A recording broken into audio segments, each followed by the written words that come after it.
So I grew up paddling. That was pretty much something my father and mother just let us do as kids. Is we had plenty of canoes and waterfront property in Coos Bay, and we had an elder who was in her 90s tell me that she remembers seeing high prow canoes on Coos Bay when she was a little girl.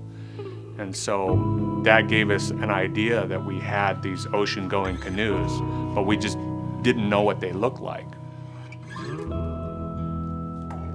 Learning how to make canoe paddles and finding out what our tribe's specific design was very helpful for me in saying, this is who I am.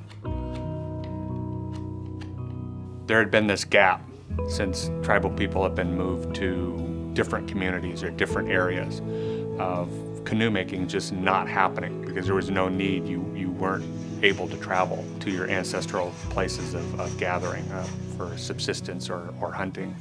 So it led into this path of trying to find what type of canoes and what type of canoe paddles our tribe had.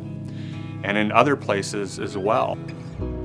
Grand Ronde, Confederated Tribes of Grand Ronde, they also had a similar movement to build canoes in their communities. Same time. And now we all kind of paddle together.